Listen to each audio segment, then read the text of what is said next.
partnerships with our key customers. These partnerships have transformed into repeat business, long-term contracts, and strong revenue visibility, reflecting the confidence of our customers place in Azad's capabilities. Our success is deeply rooted in the trust and collaboration we share with our OEM partners. This quarter, we achieved several important milestones. First, with Mitsubishi, we received a phase 2 of the contract to supply highly engineered, complex rotating and stationary airfoils for advanced gas and thermal power turbine engines. With this expansion, the combined contract value with MHI now stands at rupees 1,387 crores, a strong testament to our technical excellence, our growing strategic relationship with the company. Second, we inaugurated a dedicated facility for our client, as pointed out by Mr. Chopra. Third, among others, we signed a memorandum of understanding with Safran Aircraft Engines, making our first long-term collaboration with this global leader. This agreement sets the framework for cooperation in developing critical rotating engine components for strategic defense platforms. This is an important step forward in strengthening India's aerospace ecosystem and reinforcing our position as a trusted partner in global supply chains. Our long-standing client relationships, deep industry insight, and expanding manufacturing capabilities continue to drive both repeat business and new orders. With that, I now hand the call over to Mr. Vishnu Malpani, our full-time director, to discuss. Thank you. Thank you, Mr. Murali Krishna, for the update. Good day, everyone. My name is Vishnu Malpani, and I will share some operational insights and business insights about the recent quarter. This quarter has been a defining one for Azad. We've delivered our highest ever half-yearly and quarterly performance, setting new benchmarks not just in growth, but profitability and execution excellence as well. Our focus remains very, very clear. We want to build a future-ready Azad across all business segments that we are operating in: energy, aerospace and defense, and oil and gas. Each one of our segments is seeing strong tailwinds, and Azad is positioned not just to participate, but to lead our journey in these sectors. In energy, like Mr. Murali Krishna mentioned about the recent contracts that we signed with our global OEMs, we continue to strengthen our partnerships and scale our capabilities to meet rising demand. In aerospace and defense, along with the other initiatives, we've recently signed an MOU with Safran, which also gives the business, opportunity to grow on the engine manufacturing side and affirms our credibility on the global stage. And in oil and gas, our precision components and qualifications continue to play a vital role for our growth of the future. Now I will take a moment to zoom into our standalone segment-wise business performance. The energy and oil and gas segment contributed 117 crores in Q2 of FY26, accounting for 81% of our overall revenues.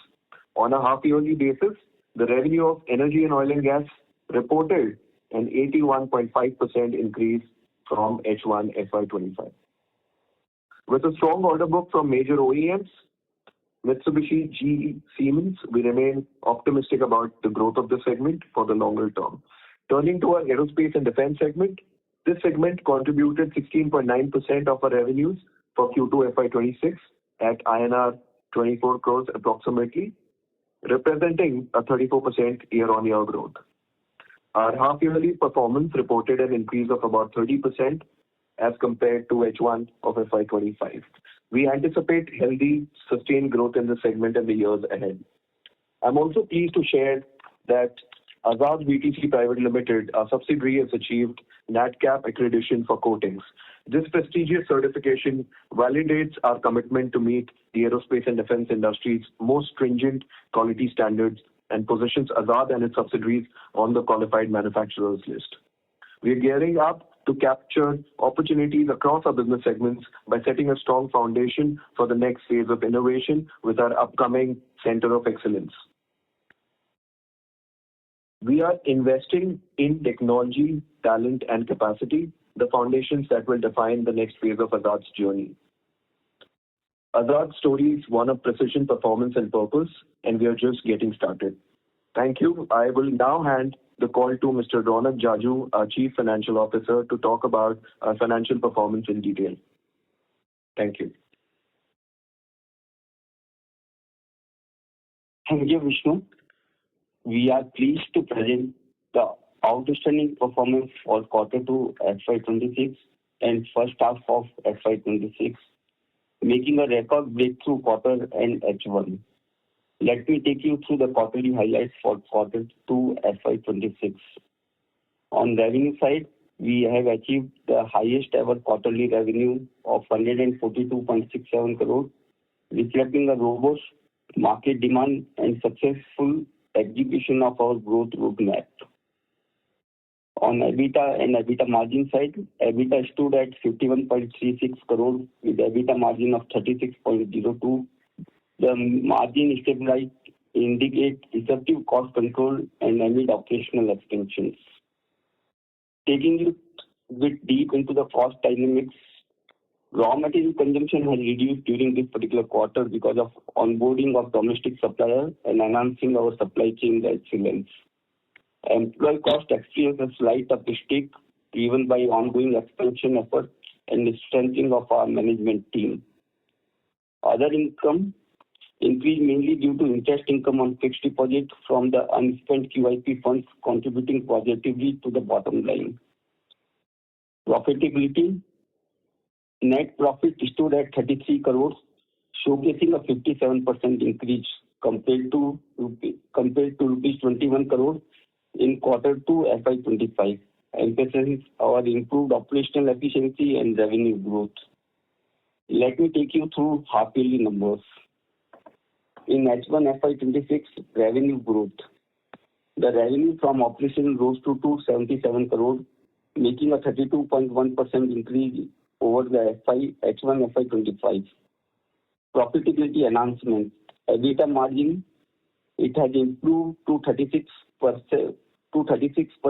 from 34.71% in H1 FY25, driven by better cost management and optimized consumption. That growth, a remarkable 65%, underscoring our financial strength, health, and capacity to scale. On the working capital side, receivable and inventory level are in line with FY25 based on annualized data. Let me take you through our last discussion on working capital initiative. On the supply chain side, we are progressing well on establishing a robust supply chain to facilitate raw material sourcing via distribution network.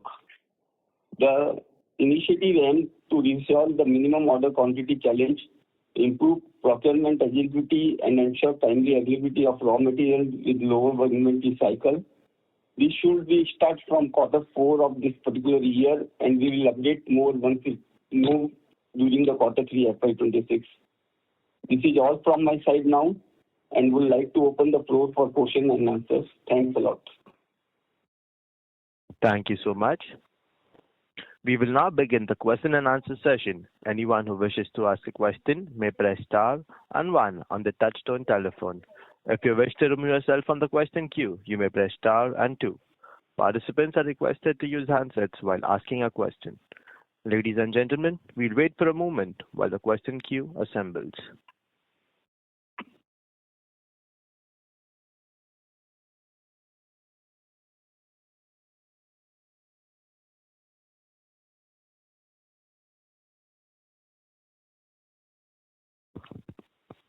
The first question is from the line of Amit Dixit from Goldman.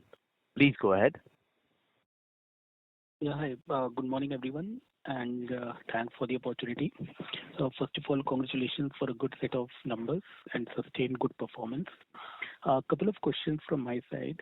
The first one is on, if I look at the gross margin, so consumption expenses as a percentage of revenue have been going down quarter on quarter, year on year. In prepared remarks, you have mentioned that due to the efficient cost, the negotiations and domestic suppliers, this has gone down. So just wanted to understand, if you can explain a little bit more on domestic sourcing and price negotiation. Also, how much of it is sustainable? Whether we will see it further going down or this is pretty much it, the level that we are seeing now. So that is my first question. Right. So thank you, Amitji, for the question. The response to this question is, this is our efforts to indigenize the supply chain. So if you look at our working capital cycle, we have been constantly working because most of the raw material gets imported across the vertical. So there was an attempt that we were trying to do to work with our customers to indigenize raw material supply chain in India. And over the last few years, we've been able to do that with energy. So we've gotten Sunflag and Star Wire approved for a few grades, qualified for a few grades. And this reduction that you see is primarily a result of this. So we have, this will only ensure us that we have a better control on the supply chain, and this should, sustain for us. Okay, just to follow up on this, now since we are also seeing some of the companies coming up with aerospace grade titanium, they are also getting qualified or in the process of getting qualified with the same set of suppliers. So do we expect that in aerospace as well, due to the indigenous procurement, we can see this further coming down in future? Hello, Amitji. Azad, good morning. Yeah, good morning. Yeah. So, Amitji, the question on the superalloys, right? This is something quite tricky. Unless and otherwise, our OEMs agree to, take that task of qualifying the supplier, we would love to buy the material domestic, but we are bound to go through the process. The OEM, we should have a clearance from our OEM. Then we can buy the material from the local, the indigenous material. So we are in talks with our OEMs so that we can propose these Indian mills, and then we can see that. We look forward to it. So we have full support. We would like to support that.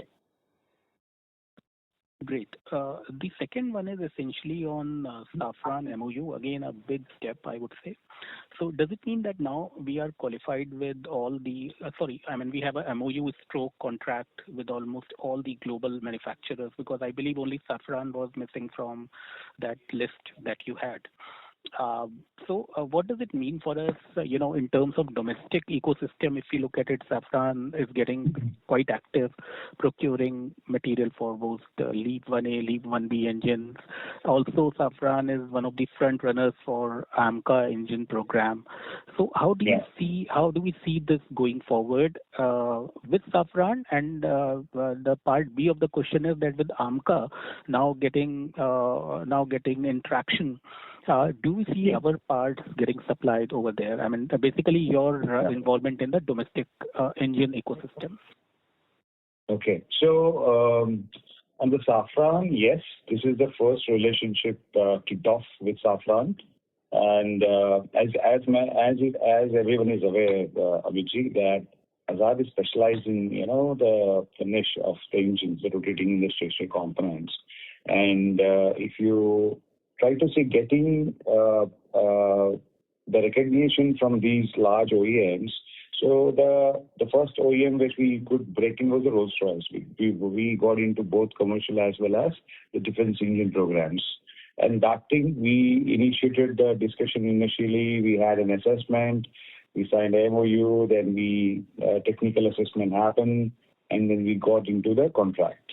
So this is a basic step which everyone has to follow.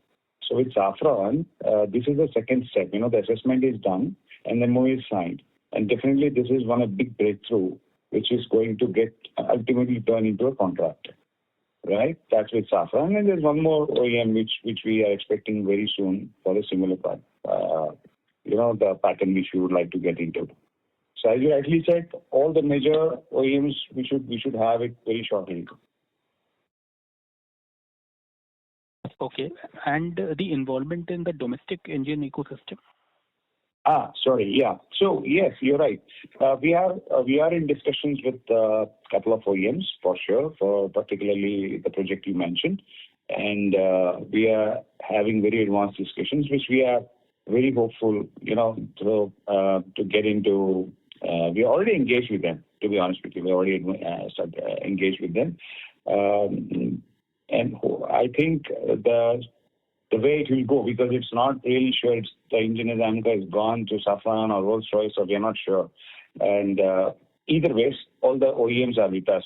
Doesn't matter wherever it goes for Azad's perspective for AMCA, whether it's Safran or Rolls-Royce or anyone else, we are there in the race with all the 4 OEMs. Great. That's nice to know. Just to follow up on this, sir, this Safran MOU, you mentioned that the assessment has happened. So typically, how much time it will take for you to get the final contract? Very soon, Miji, very soon. Not only with Safran, other OEM also. You will come to know very soon about more details, as this is a defense application program. So I cannot speak much on this. No, I appreciate that. Thank you so much, and all the best. Yeah. Thank you, Amit. Thank you. The next question is from the line of Jai Chauhan from Trinetra Asset Managers. Please go ahead. Good morning, and thank you for the opportunity. I'm audible? Yes. Yes, sir. So, sir, I have a question regarding the growth trajectory and the ramp up of the new facilities. Like in the FY24 earnings calls, management has guided that FY26 would be a big shift and an inflection point for revenue growth. And more recently in the Q4 FY25 and Q1 FY26 calls, the commentary has shifted, to describing FY20 as a years of stabilization, consolidation. So with the ramp up being challenging and shift expected after the stabilization is complete. So could you help us reconcile this change? Yeah. Jay, I think we are very consistent in the guidance what we are giving, and we are very consistent in the achievements what we are achieving versus the guidance. And if you see the last, not 1, 2, you can see many quarters, and the guidance versus the achievements are definitely matching. Now, coming to the growth trajectory, it's just December 23 is we have done the IPO, and technically it's been hardly 17, 18 months. We have the fund, and the amount of work been happening on trying to build these facilities. Okay, the facilities which we are building are massive. They are not something small like we had 5 machines, 10 machines, or 50 machines. That facility is coming. What we are, to be honest, is 10x what we are in. So if we try to just build the infrastructure of a 500 to 600,000 square feet, that itself takes not less than, if we go super speed, not less than 2 to 3 years. But I appreciate my team, which is parallelly taking care of the existing growth, parallelly taking care of the machines and planning, parallelly taking care of the constructions of the facilities. And this is a huge amount of work which happens. And if I talk about the timeline, I think the team has done a great job. In such a short time, they inaugurated 3 facilities and stabilizing them, getting the machines inside, arranging the manpower. And we are not talking about 2-digit things. We are all talking 3-digit. If you talk about manpower or square feet or the construction or the machines, and everything is an important stuff where we have to find the logistics, the 5-axis machines, the training program, and it's a big marathon task which is happening. So in this context, we would say we are struggling at the moment, to manage the growth, to manage the facilities, to manage the customers, to manage the contracts. Quite a job. That's the reason we mentioned that the team is doing a great job. So the stabilization means all these activities, as these are all, it doesn't continue all long. Once for all the factories will be done, once for all the machines will come, and then we finish up, and then we go ahead with the productions, and then we call, okay, we are now stabilized. Understood, sir. Makes sense. So is it fair to say that full non-linear growth impact from the new capacity is now more of an FY27 story, with FY26 being year focused on, commissioning of this new dedicated lean factories? Yeah. So Jay, this is not, again, this is a parallel activity going on. Whatever value add creation happens, it's just supporting. It's just supporting the stresses which is being made within the team, where we all are working, 24/7 to stabilize the new facility, to stabilize the existing growth, to stabilize the existing facility here, right? So everything is going in parallel. That's a beautiful planning happening in Azad. And such a short time, I request you to please visit us, and then you can imagine the amount of work being done, and it is substantially great. We are building one of the world's best factory, the most innovation center. You can see highly techno. You will see some great technology and under a roof built in such a short time, which is really, really remarkable. So I request you to please visit our new facility. You will have an idea what I'm speaking. Sure, sir. We'll definitely try to set it up after this call. And sir, I have one more question on the contracts part. So you have mentioned the margins are largely stable due to long-term contracts and fixed pricing with customers, but you have some exposure like to high-value alloys and foreign exchange fluctuations. So how does the company mitigate this raw material price volatility and currency risk? And is there any clauses or hedging mechanisms in place to protect? True. So if you notice, Azad's exports are 95%. And so hence we have a natural hedge. Okay, the inflows and outflows are natural hedge. And it's been years we have been working in this, and 90% plus was always Azad's revenue was exports right from inception. So today we can say 93.9 to be precise is exports. So the risk of that factory is always covered, and it is covered. So, sir, this is for foreign exchange fluctuations, but for the fluctuation in the raw material prices. So, do we have any clauses for the same? No, we have. Yes, we have. So, as I mentioned to Amitji also, he was the last question, that we have approved sources from our OEM. So we are only supposed to buy raw material from their approved sources. So when the price agreement happens, it is a tri-party price agreement, right? So we have no choice. We have to go to the only supplier they send us, correct? So they can dictate terms. So what we show is, okay, this is, say, example, $10 or $1 a kilo price is fixed, and the contracts are long term, and we see a 5 years, 7 years contract. So what we do is we have a cap of 5% fluctuation. A 5% fluctuation, we write them, we tell them Azad's going to bear the 5%, absorb 5% fluctuations plus or minus. We'll do it. Above that, either you increase the price or ask your supplier to reduce the price. So that's also covered.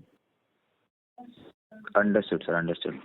And sir, also, since we have long-term contracts with global OEMs, do these contracts include any termination or cancellation clauses? Since we invest a lot in our capex and we have a huge risk there, so is there any safeguard or lock-in mechanisms? Every contract has that. Every contract has, that we can cancel. See, if you don't perform, definitely they can cancel the contract, right? Right. Yeah. So these are very standard contracts which are favoring both of them. It's a win-win situation for both. And we are talking about these large OEMs. They're not some companies which we see every day. Okay, if you see our customer base, they're like very reputed companies, right? So they honor, and we also honor what we do, and it's not new to us now, right? So we have some history with every OEM, and they have their own histories.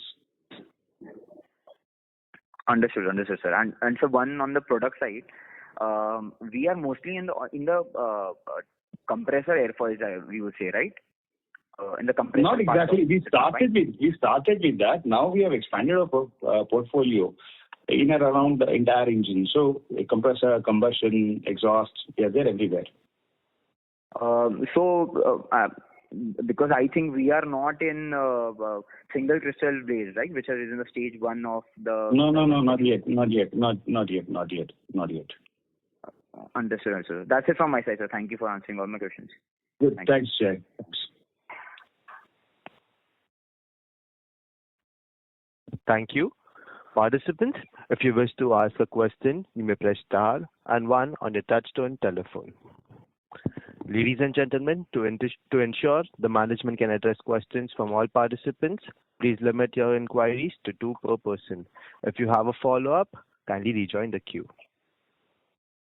The next question is from the line of Vikas Singh from ICICI Security. Please go ahead. Good morning, sir. Thank you for the opportunity and congratulations on a good set of numbers. Sir, now that we have 3 dedicated plants to our 3 biggest clients, I just wanted to understand how much more business opportunities we can actually get from them, considering our existing production portfolio, and as well as or we need to increase the approval process for the more number of parts to get the business higher from them. On a steady state annual basis perspective I'm talking about. Yeah. Thank you, Raji, for the question. So if you look at our wallet share with respect to our customer spend, whether it is energy, aerospace, and defense, and oil and gas, we are at about 1.5% of where we could be. So our wallet share is only about 1.5%. So the headroom for growth is definitely massive, which is also visible in the contracts that we're signing, right? So if you look at Mitsubishi, we signed phase 1 of the contract in November 2024. We inaugurated the new facility in March 2020, in November, and then we inaugurated the facility in March 2025. And then now, just a few weeks ago, we signed phase 2 of that contract. This is a clear sign that the demand for the products that Azad's making is very, very high, and this should continue for a longer period. So when we talk about our growth guidance and when our chairman spoke about growth guidance of 25 to 30%, that is taking into account the massive demand that we see across each of our customers. And one of the reasons we are building dedicated plants is because each of these customers can take us to the consolidated revenue that we are delivering as a business over time. Noted. And sir, these plants which you have commissioned right now, so can you just give us the peak utilization timelines for the already existing commissioned plant and the next 3 or 4 sheds which would be coming? So this is something that's happening in parallel, right? So while the existing facilities that have been inaugurated are getting operational, and the facility that has been operational is ramping up production. So our sense is that, over the next about 12 months, we would want to finish the entire plant in terms of construction, including move our manpower base, to there. We are building a housing colony for our employees so that, we are able to stabilize operations there. So in about 12 months, infrastructure should be up and running, and then slowly after that, you will see each of the plant reaching its max capacity, right? But this should happen progressively. So should we take 18 to 24 months as a peak utilization for the new plant? I would urge you to look at it from a revenue guidance perspective and not from a utilization perspective. So I would urge you to think of our business from that and look at 30%, 25 to 30% growth year on year across our segments, and then you'll be able to derive it, which is very, very good, right? So, and we've maintained the guidance, we've beaten our guidance. So don't look at it from a utilization of capacity perspective, look at it from this perspective. Otherwise, because we are working on different product lines, different machines. So if you look at it from a utilization perspective, it may not give you the, correct direction, but look at it from a revenue guidance that we've shared with you. Noted. And any update on this for your forging plant, basically? I'm sorry, can you repeat that again? Any update on that forging plant, basically? So out of the sheds that we've inaugurated, factories that we've inaugurated for our customers, there were 3 factories, one for Siemens, Mitsubishi, and one for GE Steam. We've also had our forging plant, which is already in operation partly. So we are setting that up, and while the other plants get operational, this should also come up. So there are a few equipment that have been installed, deployed, and are running, and the others are work in progress. See, we are trying to, it is important that everybody appreciates that this is a very complex project management exercise, right? Mr. Chopra touched upon it. We are building factories which are 10 times our size. We are deploying machines which are equivalent to what we have. We are hiring people, training them, ensuring that our machines are not idle. And all of this have to move parallelly while we have to grow at 30-35%. We have to not compromise on our margins. So this is a pretty complex project management, and I think we should credit, Azad's, vision and execution for it. So I would say that, we are on target to achieve all the operational milestones that we have for the business. And this is massive, right? You've seen the facility firsthand to see the scale that we are looking at. Yes. Yeah, that's all for my side. Thank you and all the best for future. Thank you. Thank you. The next question is from the line of Rakesh Roy from Boring AMC, Omkara Capital.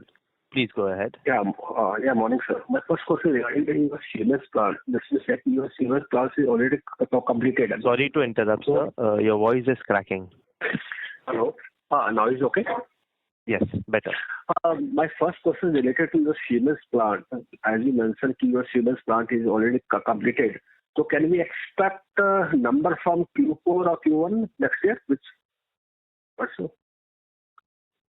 Thank you for the question. I think we attempted to address it in the last call as well, in the last question as well. See, we are inaugurating plants, deploying machines, and slowly ramping up production. So obviously in the H2 of this year, there will be contribution that you will see, but to what extent, we'll be only able to talk about it in the next quarter, right? Because the machines are in the process of getting deployed, and employees are being deployed in that. But we will hit our revenue guidance that we've spoken about. We've already delivered 277 crores, and we are on, if you look at our ARR, we are on an ARR of about 577 crores today. So we should look at it, whether it comes out of the Siemens facility or the other dedicated facilities, we should hit our revenue guidance. Okay, right. And regarding, say, your stuff on MAU, so as you said, it is the first relationship with the company. So in what product we are going to make, and how much time to take to validate our product? Can you repeat that question again? Regarding Saffron MAU, so what product we are going to make, and second is same, and how much time take to validate the product from the Saffron side? Actually, Saffron is a defense division, so we can't reveal any more details on as it's a defense project for Saffron. It's a defense military engine, so we are not supposed to speak to anything. Okay, and how much is time take to validate the product, or same thing? Is it titanium or supernova product? We can't reveal anything, sir. Sorry for this, but it's a defense thing, and we have signed an NDA with them. See, I think the point. So, Mr. Rakesh, I think the point that you need to look at is, I think from an opportunity perspective, Azad today has relationship with all the aero engine manufacturers globally, right? And so that is important. And we are also, like we said, we operate in highly engineered and critical parts, which are mission and life critical. So we are going to be making critical parts for their platform. So this is an opportunity that will obviously convert from MOU to contract, qualification, production, and then ramp up. So this is the normal cycle of how every OEM's journey happens with, a supplier like Azad. So it should follow the same thing. Another point I would like to add, please make a note on these engines. These engines are not an easy subject. These engines are the heart of an aircraft, whether it's a military or a civil. If these giants are signing up with Azad, definitely it's a big validation. That's the key. once these validations, it's a big validation of, some companies like Safran or Rolls-Royce coming in, working with Azad for these life critical components. It's one of a big thing. It's one of a big thing, and definitely they find value in that. Definitely they find the capability. That's the reason, we are there in the picture. So when we talk initially what you signed up and how much time it takes, this is the point where this takes a lot of time. It takes a lot of time to get these products in the engine. It doesn't just, we have a contract and we just start supplying the parts like that, because this business is different. There are a lot of qualifications in it, a lot of approvals involved in this. So it takes its own time. So I request you, gentlemen, so please visit us and we can show you more in detail. Right, sir. Last question, second contract. As you said, the total value is now 1,387 crore. So how much is it time to take complete this order, and any outlook for? It's a 5-year contract, sir. It's a 5-year contract. Okay. It's a 5-year contract. We have to finish this in 5 years. It's a 5-year contract. Or any idea to get this third phase also from Mitsubishi? As we ramp up capacity, we are always open. As my colleague Vishnu mentioned, we are increasing our market share, and this is evident that we are increasing our market share. Right, sir. Thank you, sir. Thank you. Thank you. Ladies and gentlemen, we request you to limit your questions to 2 per participant. In case for follow-up, please rejoin the queue. The next question is from the line of Pratik from Union Mutual Funds. Please go ahead. Yeah, hi. Many congratulations, Rakesh and the team, for a stellar set of numbers. A couple of questions from my end. As we start commercializing our new capacities going ahead, maybe from next year onwards, do you reckon there can be a step up to the revenue growth momentum which we have already seen of 25-30%, which we have been guiding? Already first half has been north of 30%. With new capacities getting commercialized, do we sense a leg up in the revenue growth momentum going ahead? Yeah, I think this is exactly. Thank you for your question. This is exactly we are telling. It's not a small thing we're attempting. It's evident of having a 10x capacity in less than 16 months. We can't expect that we can jump from day one. So that's the reason. Always in the last con call also I say, even in this I say that FY26 is key for stabilization. We need to stabilize first. We need to put things in place. We have signed up contracts. We have committed the customers.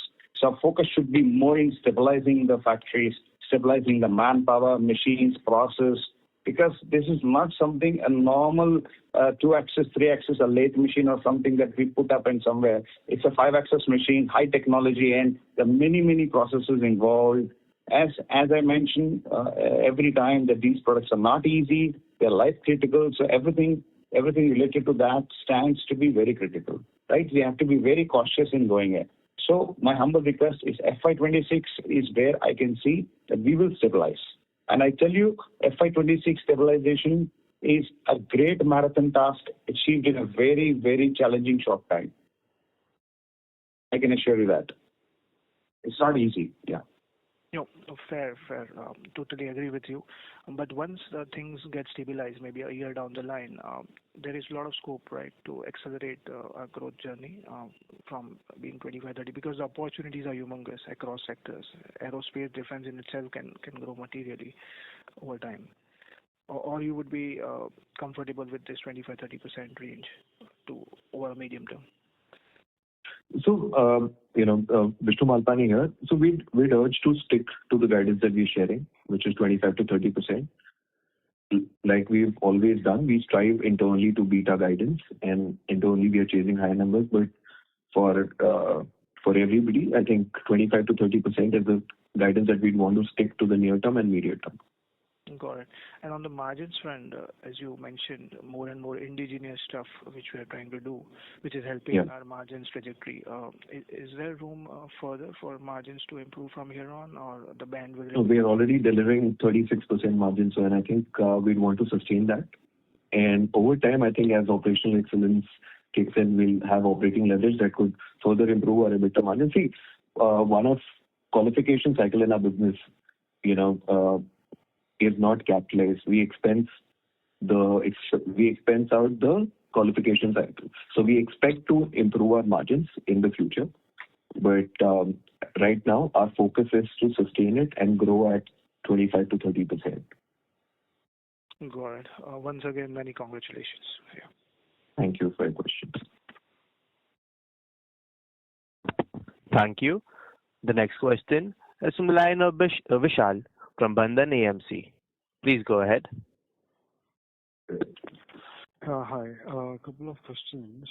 So could you update on the status of the engine development contract with GTRE DRDO? Hi, Vishal.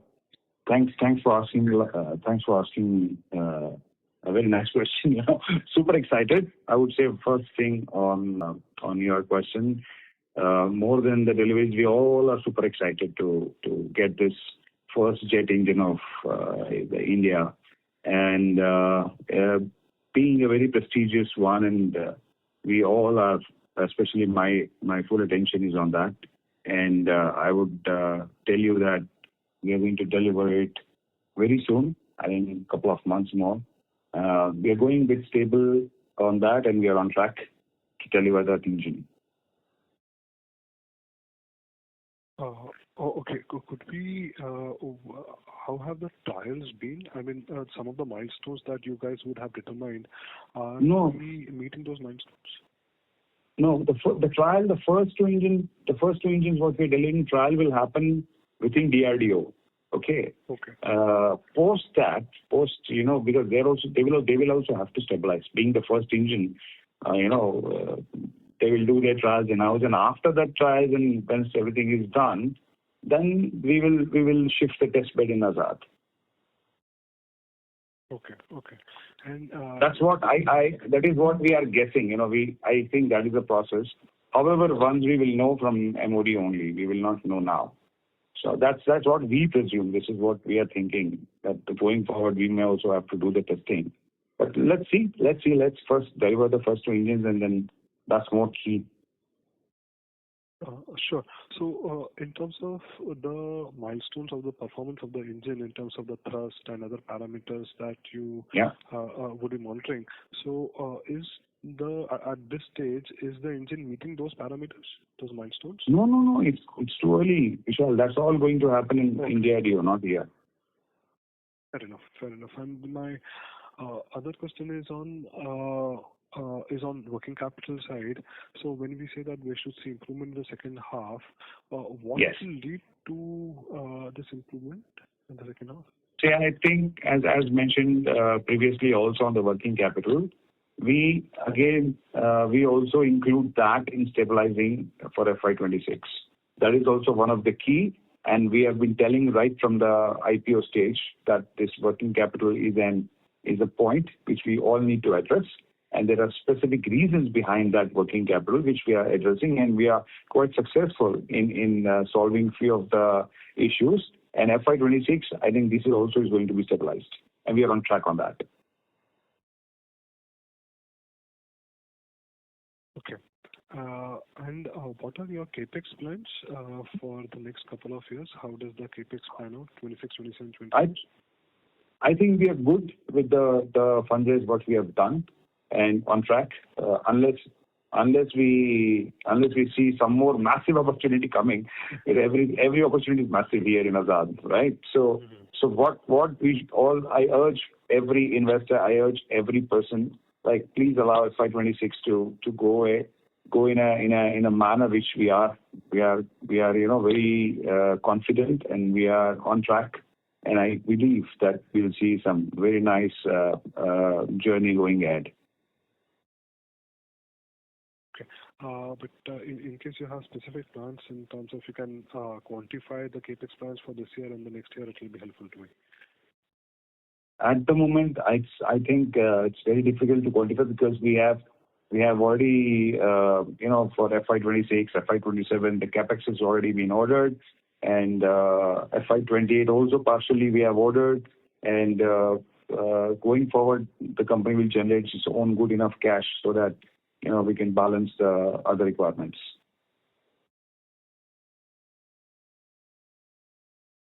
Okay. Thank you. Thank you.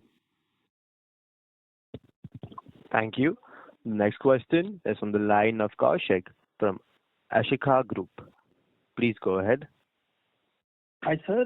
Sir, I just wanted to, on the follow-up question of the last previous question only, I just wanted to understand till date how much capex have we deployed and how much capex have we invested.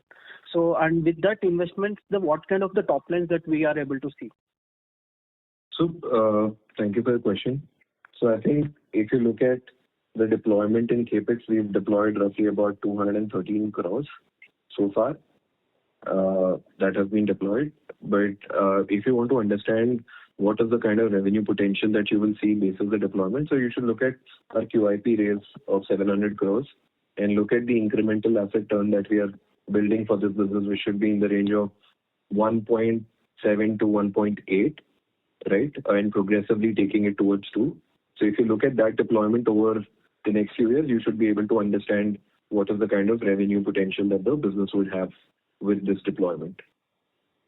So, please correct me. Am I right by assuming that 2,500 will be the total as top line that we can achieve with the total capex that we are into? I mean, I would urge you to do the math yourself at 25 to 30% growth year on year from here, and look at the asset turn deployment of 700 crores at 1.7, 1.8x, and you will get the number. So I would not want to talk about what is the number because, we're not giving any other guidance, but 25 to 30%, and you should be able to get your answer there. Got it. Thanks for that. And second thing, sir, also there was another question on that, on the GTR engine part. So once we have this engine completely coming into our existence, what kind of orders that we can see, or what is this specifically mean to India as a country, and what Azad will be getting benefit out of it completely? So this is a strategic defense contract. Yeah. The first question, the answer I would give to this is I will feel very proud for the country, not for Azad, because this is the need of the hour, of the country, of this jet engine, and we all should be happy. We all should feel proud once these engines get successful. And rest follows, because it's a massive breakthrough, and we can't even quantify or imagine what could be the volume or what is the platform, because these are all defense strategic platforms which no one will know. But one thing is that we all should be happy and proud that we'll develop our first jet engine. And then, so post developing it, the production will happen in our own factory in Hyderabad? Own country in Azad. In Azad. And how much value addition will be done? No. I think it's too early questions you're asking. As I mentioned, let's first test the engine, and we all wait for the engine to successful, right? Got it. However, these numbers are not projected in our projections, so don't worry on that. Sure. Thanks for that. Thank you. The next question is from the line of Jainis Chera from Kenfen Family Office. Please go ahead. Good morning, sir, and congrats on the good set of numbers. Am I audible? Yes, sir. Yeah. I just wanted to ask in terms of tariffs, if you can throw some light as to how are they affecting you, if at all, and what are the countermeasures that you are taking? So thank you for the question. So I think we've addressed this before. Tariffs as a situation has been ever evolving, either for both for our customers and for us. We haven't seen any impact, or proactive communications that is changing the way we are doing business today. Our deliveries have been lined up for the next 6 to 8 months, and purchase orders are with us. So we are not seeing any change from that perspective, right? And you anyway know our price differential between Azad and the countries. So we only compete with China, Japan, US, and other suppliers, and we are maintaining a very healthy pricing delta from that perspective, right? And our product line is also very, very niche. So it's amongst the most critical components that are a part of these. So it's very difficult for an OEM that has spent the last 10, 15 years building this supply chain, getting products qualified, to just move it because of some cost impact. The decisions that OEMs take on these mission and life critical parts are not based on cost. It is important to note that it's based on, our ability to supply these or manufacture these parts. So we are not seeing any impact there, and we believe, and that's why we are very confident about the guidance, whether it is a revenue or margins, right? So we'll stick to that.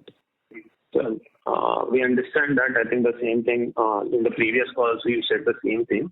My question was more to do with will it impact us in terms of deliveries? I'm certain that it is very critical but will it impact margins in any sense? It will not. Yeah, that's what I said.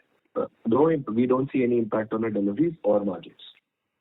Understood. And secondly, in terms of the upcoming lines, when are we expected to get more dedicated lines to get commercial? I'm sorry, what? Can you repeat that again? So there are 10 dedicated lines that you are developing, right? My understanding is correct. No. So when you say dedicated lines, do you mean factories? Yeah. Yeah. So we're building independent factories for our customers depending on the demand that we see for each one of them. So right now we've done 3, and you will see a few more coming up in the next few quarters. If you can give some ballpark numbers of how many more are we expecting? I'm sorry, we won't be able to share that, but I can tell you that we see a few coming in the coming quarters. Understood. Thank you so much, sir. That's all from my side. Thank you.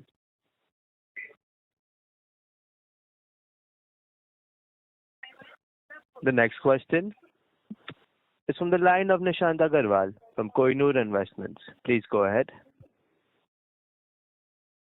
Hello. Am I audible? Yeah, you'll have to be louder. Okay, I'll have to be louder. Sir, first is congratulations on a good set of numbers. And my question is that have we started the construction for the phase 2 of our facility? That is the second unit. No, so phase 2 we have not. So we want to complete phase 1, then start building phase 2. Okay. So this is in pipeline, right? So this is already lined up, but we would want to first finish the construction in the current boundary that we have, move it, and then slowly move to phase 2. Okay. So the first phase we will be completing in the next 12 months? Sorry? The first phase. Yeah, so we'll be complete. So over the next 12 months, we should be completing phase 1, right? And then post which phase 2 will start. But any revenue guidance that we're giving over the next 3 to 4 years is not dependent on the second facility coming in.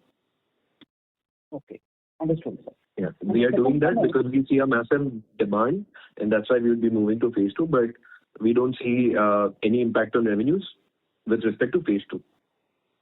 Okay. And the second contract that we have signed with Mitsubishi, the contract is also for 5 years, no? We have to complete it in 5 years.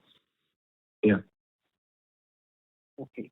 Yes. And how are we on the Rolls-Royce aircraft engine component, the order that we have got?